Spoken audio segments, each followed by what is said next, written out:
What's up, everybody? DS the Drunk Heavy again today, and today I'm going to go into how to start your career in Dust 514 as a new player. With Dust 514 being officially released today, or depending on when you watch it, yesterday or last week, I'm sure there are a ton of new players that will be joining the insanity. When you're a new player in the game, especially one with many experienced vets, it can be overwhelming at times. Did you use your SP wisely? Did you save enough ISK? How do I play with my friends? Well, with this video, I'm going to try to alleviate some of that confusion you may have, especially with the interface and the menus. Dust is a game of numbers. You're constantly checking your skill points, your ISK, your war points, your inventory. I'm kind of going to skip the character creation process because honestly it doesn't mean too much at all. Whatever you pick is not going to come back to haunt you except for your name. Make sure you want the name you choose because you cannot change it. Trust me, I wanted to change my name to DS the Drunk Heavy for months. Anyways, everything you need to know is at your fingertips, and right now I'm going to give you a tour of the menu. And when you press your L1 or start button, a menu is going to pop up on the left side. The first tab is the Battle tab. This contains the Battle Finder and the star map. The Battle Finder is, like the name so conveniently states, is where you find battles. If you're a brand new player, you'll get an overview explaining what the Battle Finder is and an explanation of each of the game modes. Just a note, when you first start playing Dust, read every pop-up several times before selecting Do Not Show Again. They have valuable information that you need to know, like the back of your hand. When you X out of the menu, there should be an Instant Battle Academy selection available. Right now the game's a little buggy, so it may put you into normal games. If that happens to you, you can either try to play or try resetting your game. Whenever you're in games with the super experienced players, it's going to be really frustrating, and they're doing what they can to alleviate that issue. I know it's a pain and we're kind of off to a bad start, but don't let that little bug like that stop you from playing the game. It's gonna be fixed, don't worry about it. You can press R2 and L2 to change between Instant, Mercenary, and Corporation. Instant battles are the public matches. Mercenary battles are factional warfare matches, which are matches that can affect the lore of the EVE universe. Corporation is where you're going to find upcoming Planetary Conquest battles once you join a corporation. Under Battle Finder is the star map. Now, the star map is where you see the EVE universe. Planetary Conquest take place in the Molden Heath region. You can click through this system by system and see which corporations have control of which planets and districts. The character tab is all about you. The character sheet shows things like your ISK, your Aurum, your SP, and your kill death ratio. The skills tab brings you to the skills tree. Now, the skills tree is the most important part of the game. Browse around and get to know each skill and what each skill does for you before you do anything. There are several good guides out there that can show you where to allot your initial SP. I know there's guides you can Google, you can look up on YouTube, you can see how to spend your SP. It's really up to you. To be brief, I'd say get into a basic frame drop suit and develop your armor and shield skills a little bit. This is going to add some survivability while you're learning the game with your initial set of weapons. When you decide which weapon you like, skill into that weapon a little bit. The most important thing for you to do is read the skill descriptions. I can't say it enough. They're so important to help you ensure that you don't skill into something you don't want or need. For example, if you decide you want to be a scout and be really fast, don't skill into heavy machine guns because you're not going to be able to use them. If you have any questions as far as the initial skill allotments goes, you can shoot me a tweet or message me in game, and I'll be more than willing to help you out. I'm going to move on because if I don't, this video is going to be like 5 hours long. Next is the wallet. This shows your ISK income and payments. It's basically your Dust 514 checkbook. Green means added, red means subtracted. It's simple. Next is augmentation. In Dust, there are things called skill boosters. Skill boosters can be purchased with Aurum or in merc packs. These boosters increase the rate of which you earn skill points. Starting out, boosters are amazing. To do anything in this game, you have to have the required skills. If you ask my opinion, I say start off buying the Mercenary pack for 20 bucks. It comes with a 30-day active booster, 40,000 Aurum, and some equipment BPOs which are permanent and don't require restocking, and BPCs which are not infinite use, and I think some of them just when they run out, they're out. You have to buy another merc pack to get them back. With the Aurum, I suggest buying boosters. Active boosters increase the SP you earn in game by 50%. So say you earn 4,000 SP in a game, you're going to get an additional 2,000 SP added to that. It essentially gives you a speed boost. Passive boosters are basically the same thing. They increase the rate at which you accrue SP while not playing the game by 50%. Just a tip, when you select your player at the beginning, be sure to select activate passive SP or something along those lines. I forgot to do it before I did this video. I apologize. It's an option underneath select and delete. Without it activated, you're not going to get the free SP for just not playing the game. Also note, you can only have one character with passive SP at a time. Just so everyone knows, this was a very brief and basic rundown of skills. Do a little bit of research before you commit to anything, because this game is probably deeper than any first-person shooter you have ever played. Next is the Fitting tab. This is where you play Dr. Frankenstein and build your character from the ground up. When you select Drop Suit Fitting, you're going to come to a screen that has 4 suits and a Create New button. The 4 suits are free suits that never run out. Do not delete them, you're going to need them.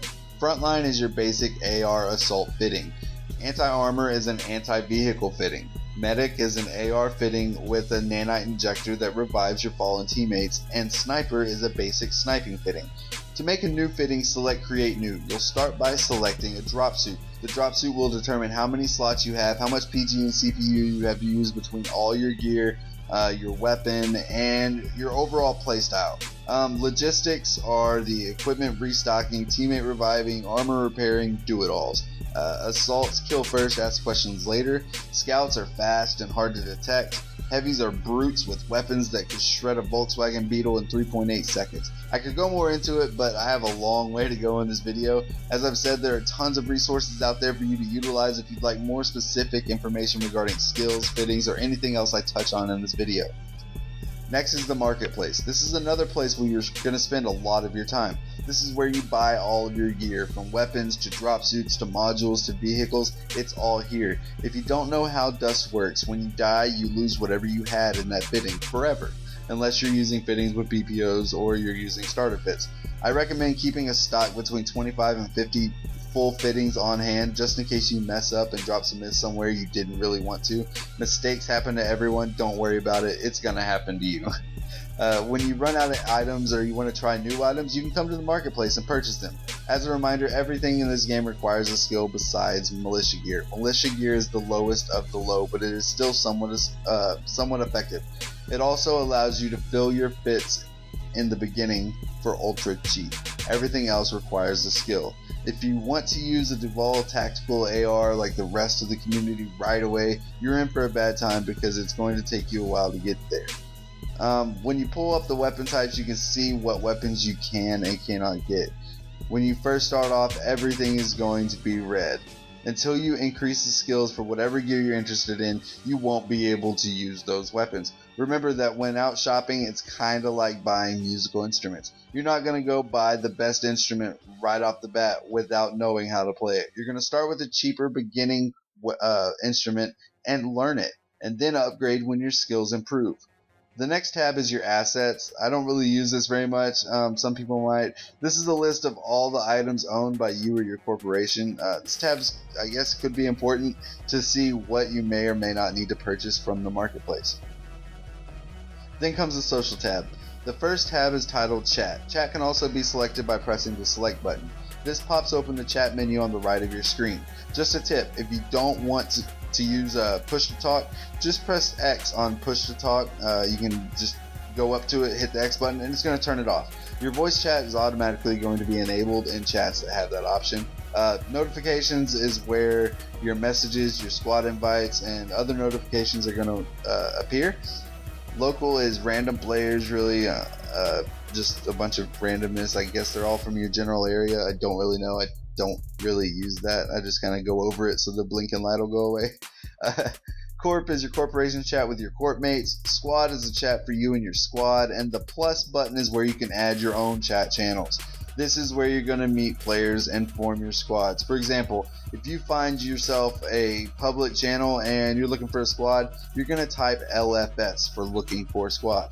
If someone posts RF with a number, this means their squad has room for whatever number. Type X and they're going to send you an invitation. If you're the squad leader, you'll be the one typing RF with whatever number of empty slots is in your squad. Again, this is a very basic rundown of the game. Vets that are watching this are most likely cringing at everything I say, while new players' heads are probably about to explode. The next tab is your Contacts tab. This is where you can add or delete any contacts you may want to be able to keep up with, such as friends, courtmates, or block your enemy. These are kind of like Dust's version of adding friends or blocking friends within the game. The Mail tab is where you can read or compose regular, corp, or alliance mail. There's an inbox and an outbox. It's just like your regular email. It's pretty self-explanatory. Next is the leaderboards, which is where you can see the leaders of kill-death ratio, win-loss ratio, kills, and war points, organized by player, corporation, and those people that are in your contacts. The next tab is Corporation. The My Corporation tab is where you'll see your corporation's name, your corporation's CEO, and where in the universe your corporation is located. And also, it's going to have the description the CEO has provided for the corporation. Under that is the Search tab. This is where you can search for corporations by name and apply. I highly recommend that new players apply for Dust University or another training corporation. They're going to teach you how to learn how to do the basics of the gameplay, as well as how to allot your SP and build your fittings efficiently, and just overall be better at the game and be smart when you do it.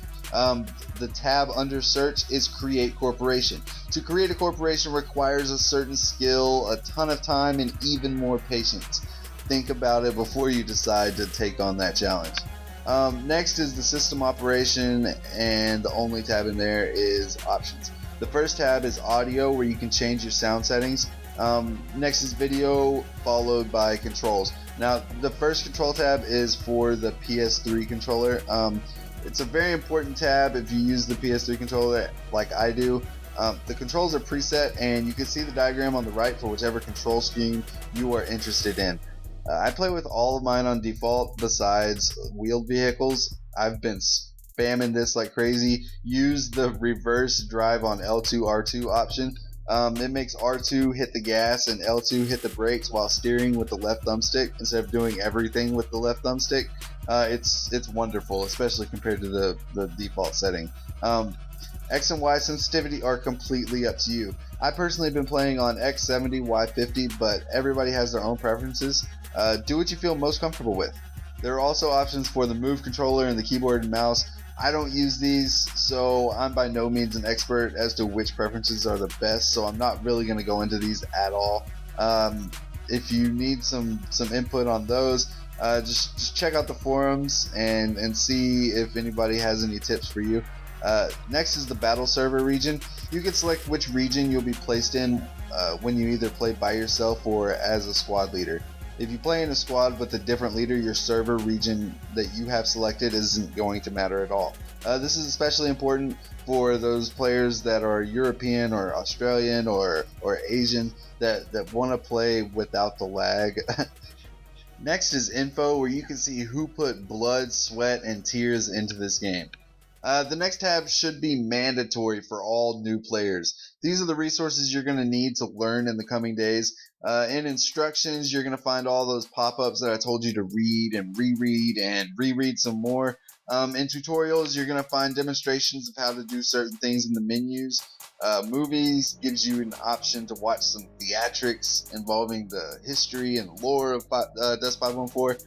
And legal is a bunch of just legal mumbo jumbo that sounds really important, probably is, but I have no idea what it really means.